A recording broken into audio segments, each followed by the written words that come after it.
I wasn't looking for proof. That's the part that still keeps me awake some nights. I was sitting on the floor of our bedroom at almost midnight, trying to find a scanned copy of our mortgage documents. My wife was away visiting her sister for the weekend, and I had promised to send some paperwork to the bank before morning. Her laptop was already open on the dresser. We had been married for 12 years. 2 kids. Shared passwords.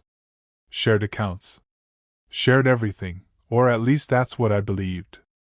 Life wasn't perfect, but it felt stable. Predictable. I had a decent job managing logistics for a manufacturing company. She worked remotely for a marketing firm. We lived in a quiet neighborhood where people waved at each other while walking dogs. I remember thinking how lucky I was. The mortgage folder wasn't where she said it would be. While searching through her email attachments, a message notification appeared in the corner of the screen. I almost ignored it. Then I saw my name. And the subject line. Timeline for leaving him. For several seconds, I just stared at those words, convinced I had misunderstood something. Before that night, there had been signs. The problem is that signs only become obvious after everything falls apart. About a year earlier, my wife had started guarding her phone. Nothing dramatic. Just little things. She'd flip it face down during dinner. She'd suddenly take calls outside. If I walked into a room while she was texting, she'd lock the screen. Whenever I asked if something was wrong, she'd smile. Work stress, she'd say. And because I trusted her completely, I accepted the explanation. I even defended her when friends mentioned she seemed distant. Marriage goes through phases, right? People get tired. People change. Looking back, there were other red flags too. She stopped talking about future plans. She became strangely interested in her appearance after years of barely caring. New clothes. New hairstyles. New gym membership. I interpreted all of it as healthy self-improvement. Meanwhile, I was becoming more emotionally attached than ever. Our children were growing older.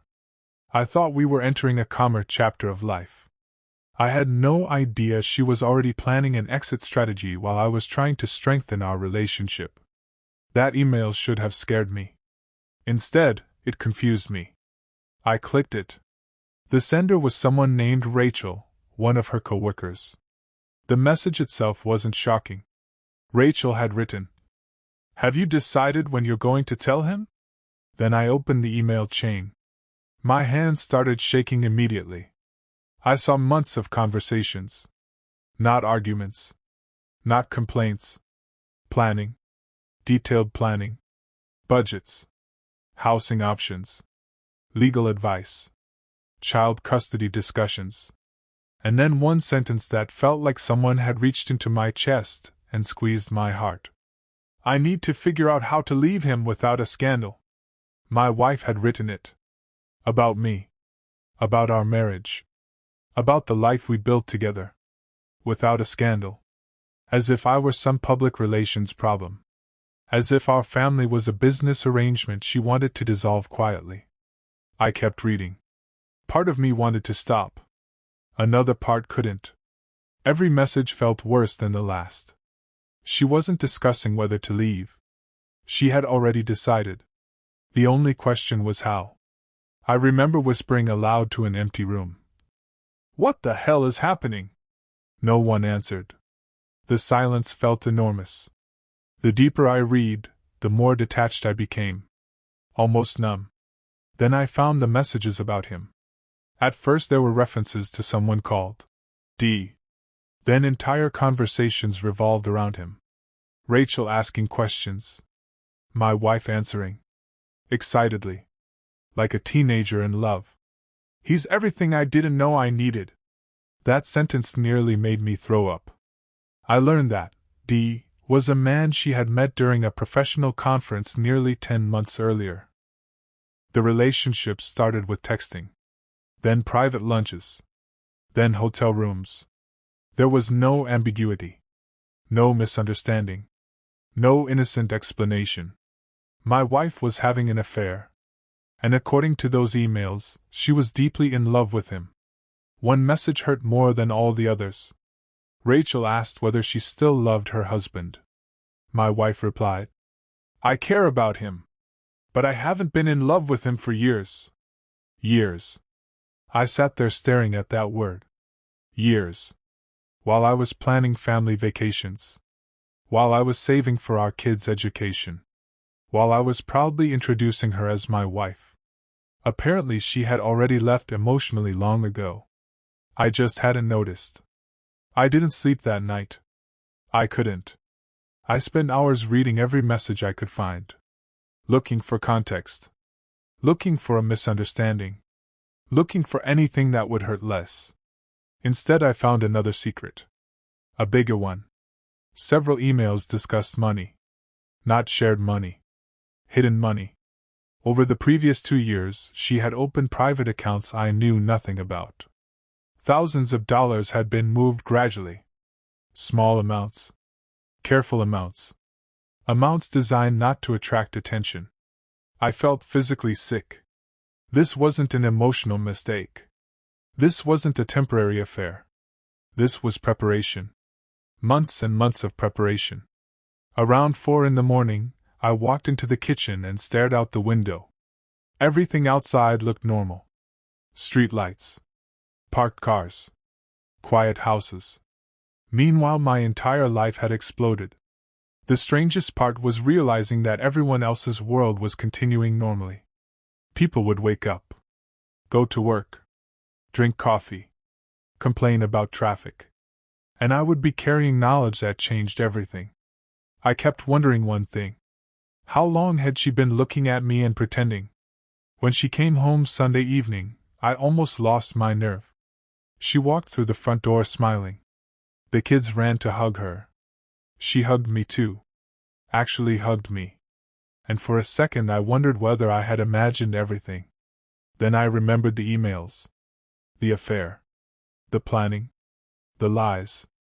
After the children went upstairs, I asked her to sit down. My voice sounded strange even to me. "We need to talk." Immediately her expression changed. Not guilt. Recognition. Like she already knew. "What happened?" she asked quietly. I opened my laptop, turned the screen toward her, and said, "I know. Nothing dramatic happened. No screaming.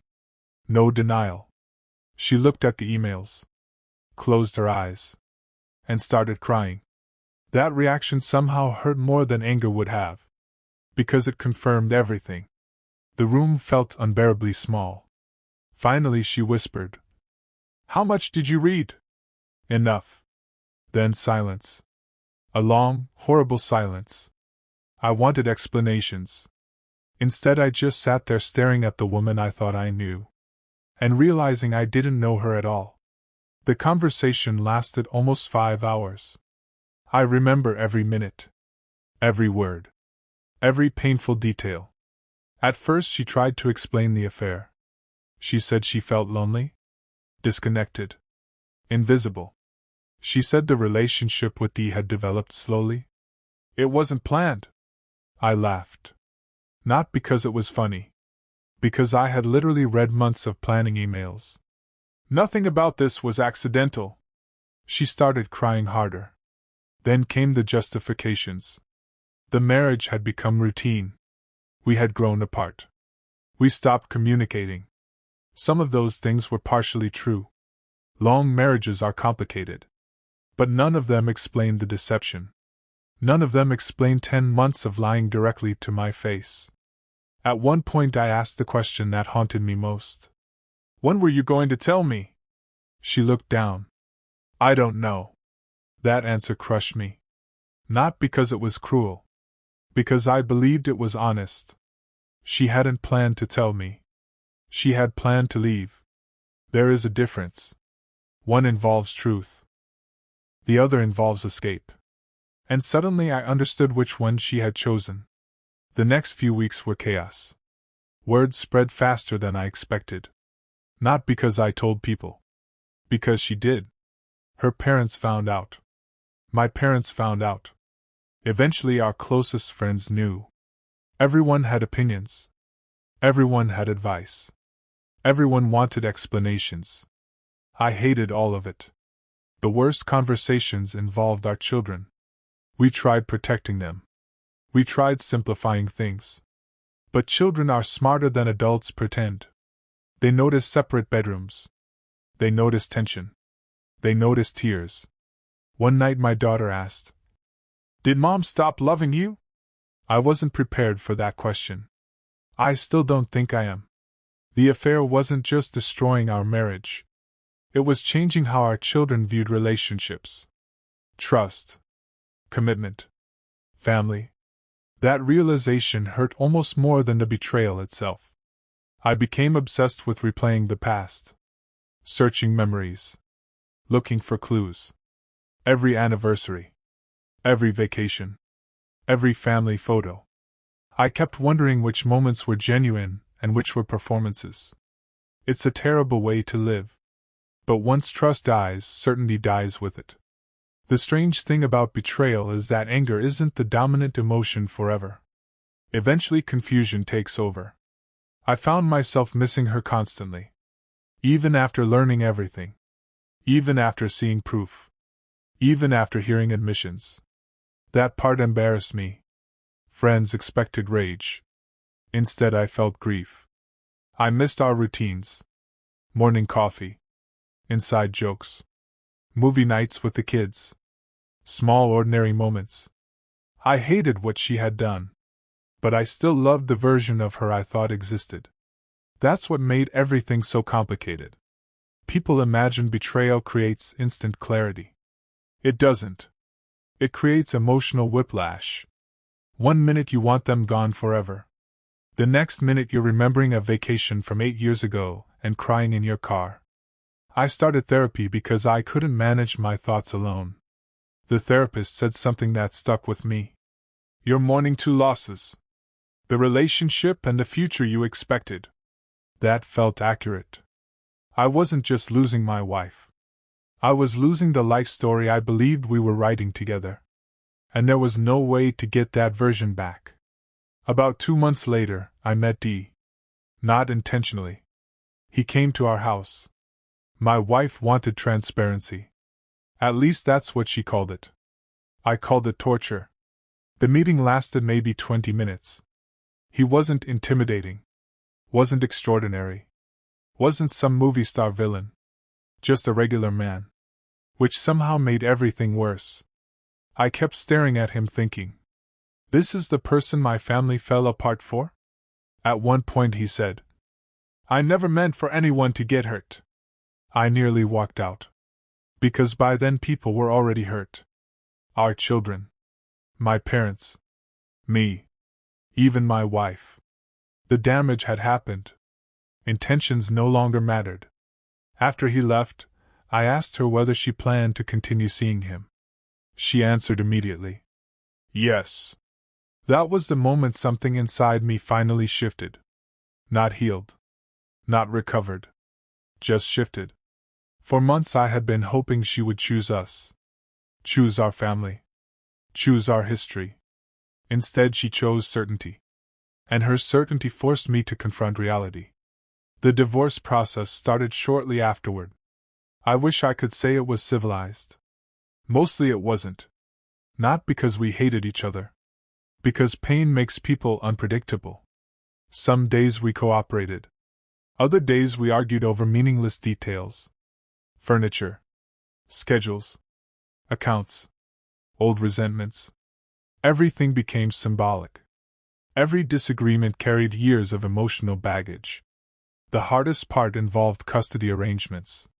Signing paperwork that formally divided parenting time felt surreal. How do you reduce a family to legal documents? How do you schedule love? I remember sitting in a lawyer's office staring at forms and thinking, this can't be my life. Yet it was. Meanwhile, my mental health deteriorated. I stopped sleeping properly. Lost weight. Struggled at work. Friends worried about me. I appreciated their support, but nothing really reached me. I felt disconnected from everything. Even happiness felt suspicious. Like something temporary. like something that could disappear without warning. Because that's exactly what had happened to my marriage. One day everything felt secure. The next day it didn't. People often ask whether there were signs I missed. The honest answer is yes. Many. But I also think that's an unfair question. Trust requires vulnerability. If you constantly assume deception, relationships become impossible. I trusted my wife because she was my wife. That wasn't stupidity. It was commitment. For a long time I blamed myself. Maybe I worked too much. Maybe I stopped paying attention. Maybe I became predictable. Maybe I failed somehow. Those thoughts consumed me. Eventually, therapy forced me to confront something uncomfortable. Marriages can have problems. Real problems. Serious problems. But problems don't force someone to lie for 10 months. Problems don't create secret bank accounts. Problems don't write emails about leaving quietly. Choices do that. Recognizing the difference took years. And even now I sometimes struggle with it. Part of me still searches for a version of events where everything makes sense. I'm not sure that version exists. Sometimes people simply break trust. And the explanation never feels big enough.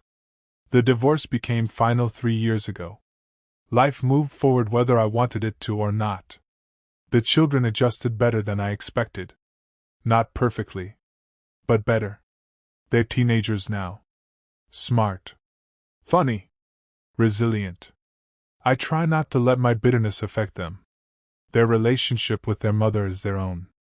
I never wanted them carrying adult conflicts. As for my ex-wife, she is still with Dee. As far as I know, they're happy.